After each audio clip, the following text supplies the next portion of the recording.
जय हिंद। स्वागत है आपका एक महत्वपूर्ण वीडियो में। पूर्व सैनिकों के लिए हवलदार सिक्योरिटी के पद निकाले गए हैं भारत इलेक्ट्रॉनिक्स लिमिटेड में। भारत इलेक्ट्रॉनिक्स लिमिटेड जिसमें 60 साल तक नौकरी होती है, सैलरी अच्छी खासी दी जाती है, गवर्नमेंट की जॉब है। तो विस्तार से जानते हैं इस वीडियो के माध्यम से। हवलदार सिक्योरिटी के पद हैं भारत इलेक्ट्रॉनिक्स लिमिटेड में निकाले गए हैं। मात्र 10वीं पास वाले इन वैकेंसीज के लिए अप्लाई कर सकते हैं जिन्होंने कि कम से कम 15 साल सर्विस आर्मेड फोर्सेस में की है। आर्मी, एयरफोर्स, नेवी के पूर्व सैनिक। अपर एज यहाँ पे है 43। कुछ एज में रिलैक्सेशन दिया जा रहा है कुछ कैटेगरी को, आगे इसमें मेंशन किया गया है। नंबर ऑफ वैकेंसीज 5 हैं। ओबीसी के लिए 1 वैकेंसीज है और अनरिजर्व के लिए 4 वैकेंसीज आपको देखने को मिली। सैलरी यहाँ पर जो बेसिक होगी 20,500 रुपये से 3% हर साल बढ़ोतरी के साथ 79,000 तक आपको बेसिक दिया जाएगा। उसके अलावा एडमिनिस्ट्रेटिव अलाउंसेज जो होते हैं वो सभी आपको यहाँ पर पे एंड अलाउंसेस क्या क्या होंगे, जिसमें कि बेसिक पे तो होगा ही आपका, उसके अलावा डीएनएस अलाउंस होगा, हाउस रेंट अलाउंस होगा। उसके अलावा यहाँ पर जो आपका 30% जो बेसिक है उसका 30% एनुअल के हिसाब से आपको अलाउंसेज यहाँ पे दिए जाएंगी। रिमबर्समेंट दिया जाएगा, जो भी मेडिकल एक्सपेंस आपका होता है, एक्सपेंसेस होते हैं, खर्चा होता है, उसका आपको पैसा दिया जाएगा। पीएफ दिया जाएगा, ग्रेजुटी दिया जाएगा, पेंशन दी जाएगी। एज पर कंपनी रूल के अनुसार आपको सभी पैकेजेस यहाँ पर दिए जाएंगे। अभी जो वैकेंसीज निकाली गई है भारत इलेक्ट्रॉनिक्स लिमिटेड पंचकुला में निकाली गई है। मिनिस्ट्री ऑफ डिफेंस के अंदर काम करती है, गवर्नमेंट ऑफ इंडिया इंटरप्राइजेस है। ये वैकेंसीज जो है परमानेंट रहने वाली है, परमानेंट बेसिस पे है और पंचकुला यूनिट के लिए जो कि हरियाणा में पड़ता है। कि कौन कौन वैकेंसीज के लिए अप्लाई कर सकते हैं? Candidate must be citizen of India, India के होनी चाहिए, किसी भी स्टेट से हो सकते हैं। The upper age limit specified in applicable to general category 43 year जो अपर यहाँ पे है जनरल कैटेगरी के लिए बताई गई है। और जो भी यहाँ पर relaxation of upper age limit for OBC उनको यहाँ पर 3 साल की दी जाएगी, यानी कि उनको वो जो बीसी कैटेगरी के हैं, एनसीएल कैटेगरी के, वो 46 साल तक अप्लाई कर सकते हैं। एक बार आप इसको पढ़ सकते हैं। बाकी रिजर्वेशन सभी वैकेंसीज पूर्व सैनिकों के लिए है। यहाँ पर जो होगा आपका सबसे पहले फिजिकल एंड्योरेंस टेस्ट होगा, उसके बाद यहाँ पे रिटन टेस्ट होगा। अभी बात करें यहाँ पे क्वालिफिकेशन, तो क्वालिफिकेशन मात्र 10वीं पास रखा गया है। जिन्होंने भी 10वीं पास किया उन वैकेंसीज के लिए अप्लाई कर सकते हैं। एक्सपीरियंसेस यहाँ पे बताए गए हैं। सबसे पहले इन वैकेंसीज के लिए आपको कैटेगरी सेफ 1 होनी चाहिए। आपका जो करेक्टर है एग्जाम्पलरी या वेरी गुड होना चाहिए। आपका जो नाम है सैनिक वेलफेयर बोर्ड जो डिस्ट्रिक्ट में होता है उसमें मैंडेटरी ज़रूरी है। हिंदी का नॉलेज होना चाहिए, सभी के पास है। और मेथड ऑफ सिलेक्शन जो है यहाँ पे एलिजिबल कैंडिडेट का सबसे पहले फिजिकल एंड्योरेंस टेस्ट होगा और उसमें क्वालिफाई करने के बाद आपको शॉर्ट लिस्ट किया जाएगा रिटर्न टेस्ट के लिए। रिटर्न टेस्ट जो होगा आपका पंचकुला में ही होगा। अब यहाँ पे application should be accompanied by the following scanned self attested document. Online के माध्यम से जब आप अप्लाई करते हैं तो कौन कौन से डॉक्यूमेंट की रिक्वायर्ड पड़ेगी? पासपोर्ट साइज़ की जो भी रिसेंट कलर फ़ोटो है वो आपको यहाँ पर ज़रूरत पड़ेगी और सिग्नेचर करने होंगे। एसएसएलसी मार्कशीट जो भी आपका 10th का है वो आपका एजुकेशन और डेट ऑफ बर्थ के लिए ज़रूरी है। जो candidate belong to SC/ST OBC से हैं, रिजर्वेशन का फ़ायदा उठाना चाहते हैं, तो संबंधित डॉक्यूमेंट आप अपलोड करने होंगे। नो ऑब्जेक्शन सर्टिफिकेट देना होगा। जो भी एम्प्लॉयज़ अभी सर्विस कर रहे हैं, सेना में हैं, डिस्चार्ज या फिर रिटायर आ रहे हैं, तो उन वैकेंसीज़ के लिए उनको नो ऑब्जेक्शन सर्टिफिकेट की ज़रूरत पड़ेगी। यहाँ पे बताया गया है कि डिस्चार्ज बुक जो होता है उसमें क्लियरली मेंशन होना चाहिए इंडियन आर्मेड फोर्सेस के द्वारा जो दिया जाता है।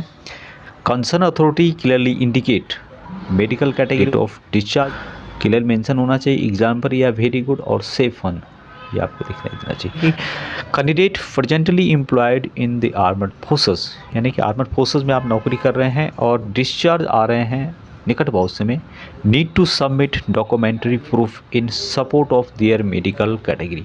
आपको सबमिट करना होगा proof in support of medical document के, मेडिकल कैटेगरी के, करेक्टर के and probably date of discharge, अर्थात डिस्चार्ज की संभावित डेट आपको देनी होगी।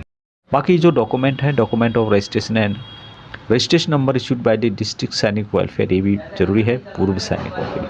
अभी जनरल इंस्ट्रक्शंस हैं कुछ जो आप यहाँ पे पढ़ सकते हैं। Candidate working government, semi government, public sector organisation required to produce no objection certificate at the time of document verification, यानी कि नो ऑब्जेक्शन सर्टिफिकेट जो सर्विस कर रहे हैं भी आर्मेड फोर्सेस में वो इन वैकेंसीज के लिए अप्लाई करते हैं।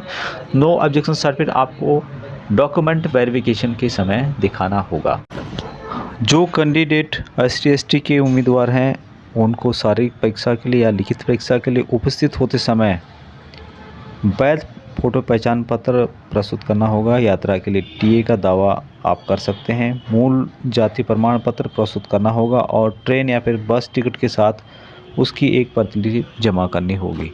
उसके बाद आपको पैसा मिलेगा उसका। अभी जो भी ऑल आउट स्टेशन कैंडिडेट हैं belong to SC ST category, उनको यहाँ पर जब भी वो physical endurance test, physical test के लिए आते हैं, रिटन टेस्ट के लिए आते हैं, तो उनको यहाँ पर ट्रैवलिंग का पैसा दिया जाएगा। शॉर्टेस्ट रूट का जो पैसा है वो उनको दिया जाएगा। उसकी कुछ प्रोसीजर्स हैं यहाँ पे बताए गए हैं। टिकट आपको संभाल के रखने होंगे, ओरिजिनल डॉक्यूमेंट आपको रखने होंगे, ट्रैवल अलाउंस आपको दिया जाएगा। आप जो भी ईमेल आईडी वगैरह भरते हैं वो बाद में चेंज नहीं होने वाला है, चाहे कैटेगरी हो, चाहे ईमेल आईडी हो या फिर मोबाइल नंबर हो। एक बार आपने भर लिया तो वो फाइनल माना जाएगा। अभी यहाँ पर रिजर्वेशन के लिए भी कुछ बताया गया है, उसको भी आप एक बार पढ़ सकते हैं। Candidate are requested to possess 1 valid email ID आपको देनी होगी। जब भी इसकी फिजिकल एक्टिविटी होगी, रिटन टेस्ट होगा, उस समय आपके लिए कोई भी यहाँ पर एडमिट कार्ड नहीं भेजा जाएगा, ईमेल के माध्यम से भेजा जाएगा। तो ईमेल आईडी आपको सही देनी है। जो भी ईमेल आईडी देंगे उसमें मैसेज इन आउट होने चाहिए। मोबाइल नंबर जो देते हैं उसमें मैसेज इन आउट होने चाहिए। यहाँ पर आपको एडमिट कार्ड नहीं दिया जाएगा। कि लास्ट डेट अप्लाई करने की जो है 13 मार्च 2024 है। ऑनलाइन के माध्यम से इसकी ऑफिशियल वेबसाइट के माध्यम से आपको अप्लाई करना होगा। कोई आपकी क्वारी है तो आप इनसे कांटेक्ट कर सकते हैं, या जो यहाँ पे ईमेल आईडी दिए गए हैं इन ईमेल आईडी पे आप मेल करके जानकारी प्राप्त कर सकते हैं। अभी नेक्स्ट है हाउ टू अप्लाई, किस तरह से आप इन वैकेंसीज़ के लिए अप्लाई कर सकते हैं। आप इसकी ऑफिशियल वेबसाइट में विजिट कर सकते हैं, वहाँ से भी आप इनको अप्लाई कर सकते हैं। दूसरा तरीका है कि आप यहाँ पर क्लिक करेंगे, जो यहाँ पर आपको दिखाई दे रहा होगा, इस पर आप जैसे ही क्लिक करते हैं ये सीधा आपको डायरेक्ट पहुँचाएगा BEL की ऑफिशियल वेबसाइट में। BEL की वेबसाइट में जाने के बाद यहाँ पे कुछ डिटेल्स है, आपको यहाँ पर क्लिक करना है आई कन्फर्म, और उसके बाद सबमिट बटन पे क्लिक करना होगा। सबमिट बटन पे आप जैसे ही क्लिक कर देंगे आपके सामने BEL की जो ऑफिशियल वेबसाइट है पंचकुला की, वो यहाँ पे आपको देखने को मिलेगी। Recruitment for the post of havildar security Panchkula unit. यदि आपके इसका नोटिफिकेशन पढ़ना चाहते हो यहाँ क्लिक करें, अप्लाई करना चाहते हैं दूसरे में क्लिक करें। Link for online payment of application fees, तो यहाँ पे क्लिक करना होगा। इंस्ट्रक्शंस पढ़ने होंगे, मेकिंग ऑफ ऑनलाइन पेमेंट किस तरह से करने, यहाँ पे क्लिक कर सकते हैं। Click for the prescribe SC ST certificate format आपको यहाँ पे मिलेगा।